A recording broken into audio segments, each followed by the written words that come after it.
What's up, guys? Barry Gaming here, back with some more AFK Journey, and CYRAN is here, and his kit seems pretty cool. I'm going to show you guys a few things that I've discovered here today that are pretty cool combo pieces, either as a support hero or a damage dealer. Remember, he is a mage, so he's going to be going up competing against the likes of some of the best mages out there. But the fact that he is going to be having this little gravity hole is really, really awesome in so many ways, and so many synergies with wilder heroes. I don't think necessarily you need to go too much investment into his exclusive. It is better, of course. Going for +10 is a mandatory if you're going against some sort of PvP mode, because that completely locks the enemy Merlin out.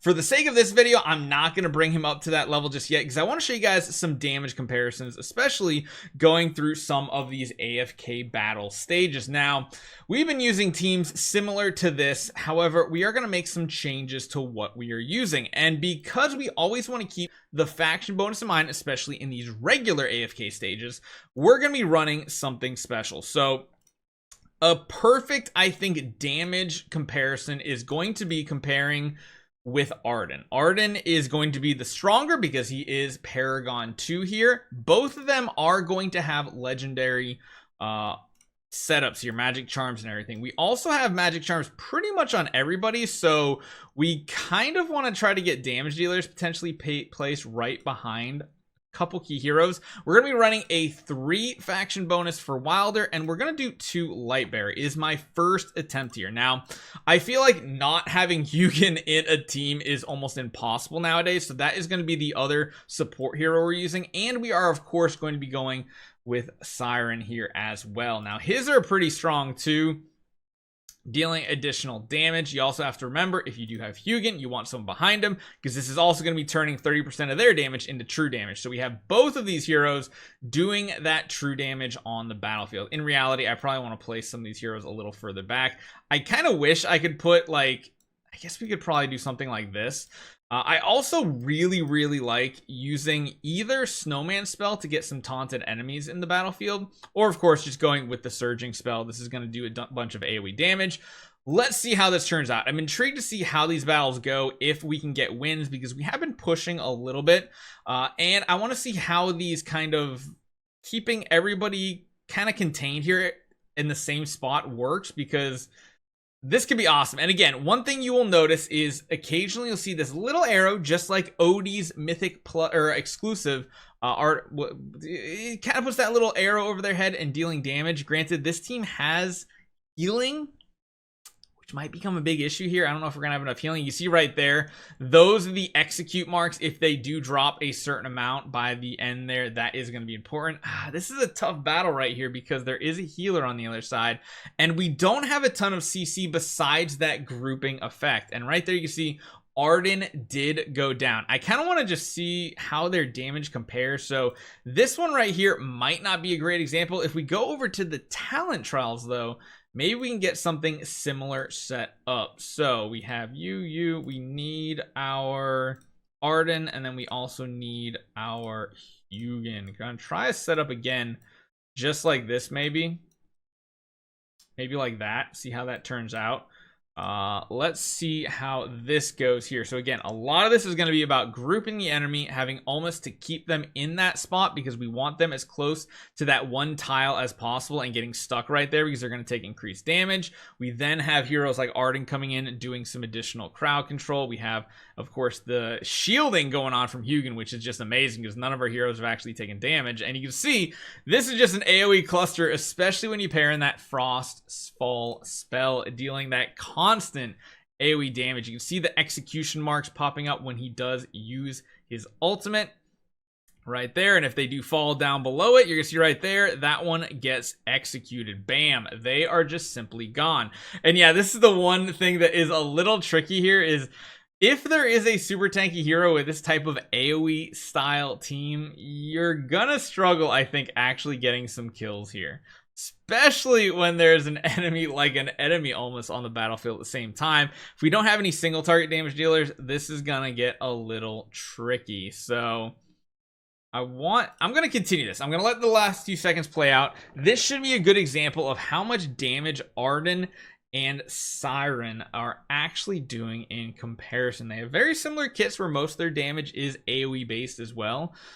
I'm kind of hoping this turns out as a good showing here. So let's see what their damage actually looks like. We're probably too tanky of a team. Not bad. Now, like I said, it's going to be really hard to dethrone Eironn because Eironn's just been around forever. They have the same investment 2-star for their exclusive. They have it just unlocked at +5. Really good damage, and it does feel like he is a mixture between Eironn and Eironn. I feel like that is very much what this looks like. So I want to try maybe dropping off Hugin off this team, and I'm wondering if I want to put a single target damage dealer. I would love, of course, to put one of these heroes in, and actually doing something like this might not be bad. Linking them up, giving them additional buffs. I absolutely love Sonya. Absolutely love. You can see how much investment I put into Sonya. I love this hero. Let's see what she does getting added to this team. That's also going to give some survivability to those two as well. And we'll see if we actually even need a Hugin to keep our team going, because we do have some shielding otherwise. Like, we don't need it necessarily. Oh, actually, that sharing. No, that sharing is actually going to be really bad for that combo right there, because Sonya is going to be running in taking damage, and that is not what we need. We need some other single target damage. And like I said, I'd love to keep it within the faction bonuses here if possible. We do have maybe even like a Lily May in this situation could be pretty good, doing something along these lines. Let's see how this turns out. Lily May can be amazing for some additional single target damage, also preventing those ultimates, especially if there's any healing type abilities. So let's see how her damage also compares to running a 2 damage dealer and like 1 tank, 2 support. Because again, I feel like CYRAN is a substitute kind of for Eironn, but not 100%. And you see, yeah, without that additional support hero that heals, this could get a little tricky. It definitely could get tricky here. So with Eironn going down, I feel like that's going to really hurt the overall pulling combination. Granted, he still does work. It's just he doesn't get his ultimate off at the very beginning of battle. Yeah, I mean, this is why every time I try to make new teams, it's like Hugin. You always want the Hugin in the battle. I wonder if we do something a little different here. Maybe put in some fancy Elijah and Lila twins combo for a little bit of support here. And again, just pulling everybody back in. If they can like alternate when they do their ultimates, that would be amazing. Just keeping them all grouped up all the time. That looks pretty good. And again, they start breaking apart, but then again, they're going to pull them all back together again. We have some CC. Again, CYRAN's going to go pull them all back together again. By the time they're starting to get breakout, Eironn pulls them back together again. And it just kind of like is this over and over process that works out pretty dang good. So this team definitely has some potential, and it does have some really good synergy. If only he was a wilder, this would be even more insane. And yeah, we're kind of coming down to that same situation here where we have 1 target left, and okay, it's okay damage. And again, I'm just gonna let this one run out to the end just so we can see the final scorecard and see what the damage numbers actually look like. I almost wonder if he's a substitute for Eironn, but Eironn just does so much more damage, and Eironn's one of those heroes. I mean, he's an A-level hero from the beginning of this game.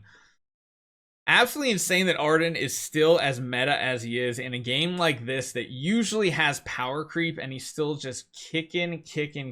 And yeah, I mean, even brand new heroes like CYRAN have some different utility to them. It's again kind of like a fusion of these 2 heroes.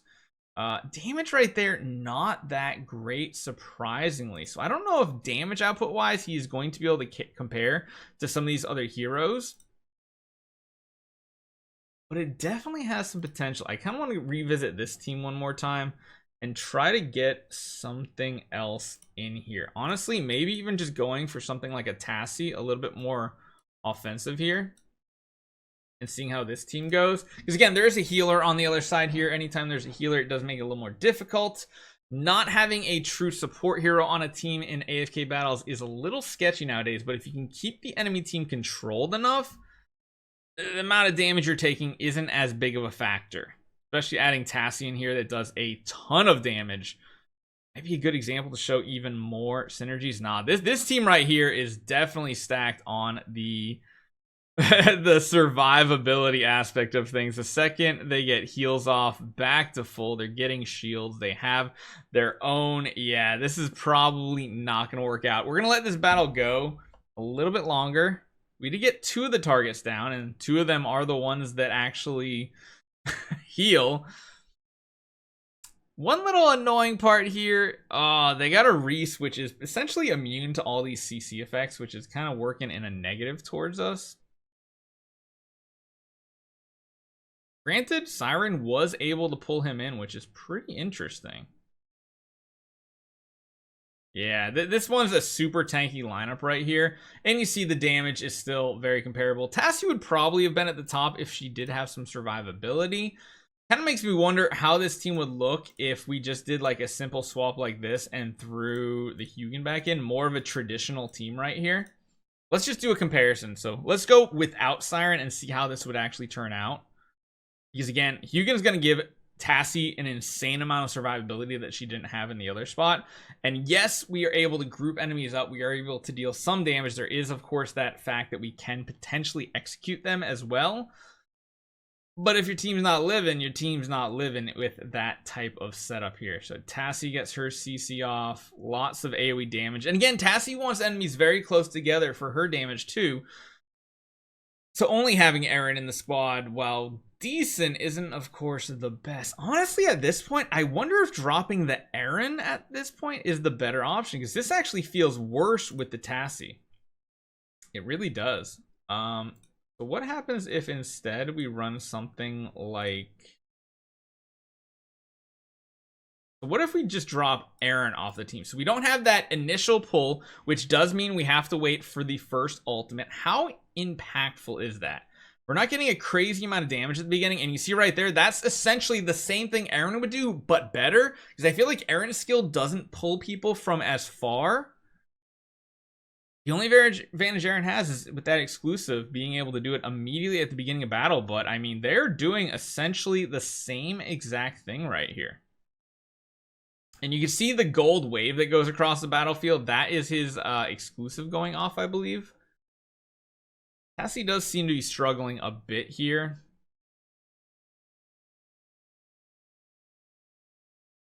Man, they're just getting some killer heals over here too.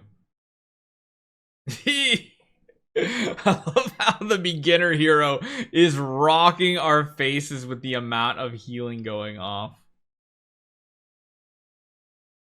It makes me almost just want to use Dunlinger on a team to beat it. But again, I'm kind of just going to see how this works out. In reality, the performance of running Eironn versus CYRAN in this type of team, pretty interesting. The fact that he fills the same exact role. It's just he doesn't get it off at the very beginning of the battle. Also, of course, if we do level up his exclusive, that would be a very big boost to him. But when we're comparing it 1-to-1, you see right here, yeah, the fact that he gets his grouping off and everything does seem to be a better strategy. And I'm just going against the same lineup over and over just so we can compare different types of situations. Now, would there ever be a world where we want to run a Celestial Hypogen? I mean, this would be a perfect place to actually run a DNL too, because DNL really loves those enemies grouped up. I'd love to see what his type of damage is. Granted, this is a hero next to nobody should really have on their account. Like in reality, it's not something to be happening. But because the enemies are grouped, that is a very good synergy with DNL's type of damage. The fact of the matter is he is very, very squishy here.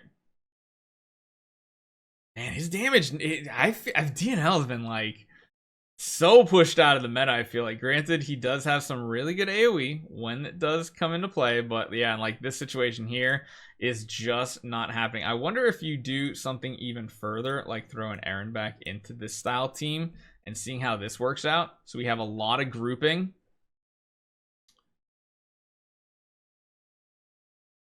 DNL just puts himself in such bad situations, but again, the fact that we have multiple heroes grouping enemies does mean that the synergy is there. But yeah, you can see right there, DNL just goes down like a wet paper towel. In reality, maybe having someone like Tassi, or not Tassi, Taylene would be better. But again, without a healer on the team, that does kind of put us in a worse spot here. I mean, maybe we could do something crazy like a Rowan style team.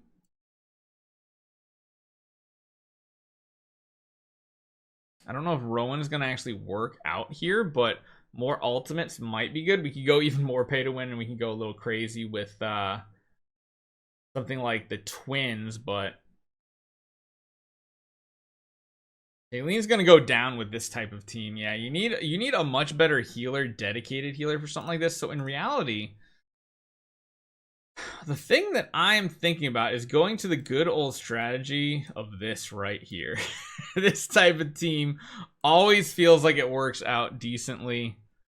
The problem is the location of the enemies. Is it going to be close enough for our Smokey to actually have value? We got to get Smokey's ultimates going so his aroma expands outward. We also need it just to go outward more to keep our other heroes alive.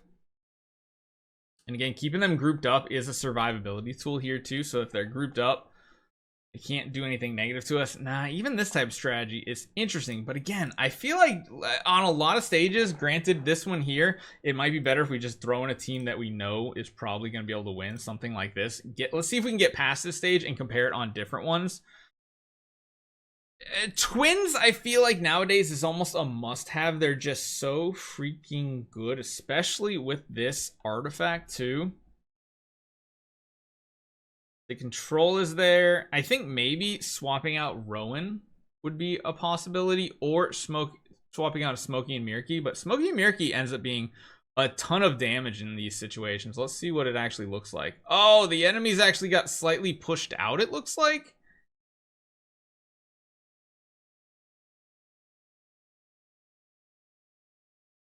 Okay, all right. I don't want to actually beat that level because I now want to just keep testing different things. So taking you out, throwing in our newest hero. Let's kind of just see how this team kind of works together. See if it does work even. Rowan provides some healing. Of course, that huge energy burst too. But if we have multiple targets keeping them in place, that will mean maybe Smokey and Mirky's ultimate will do even more damage.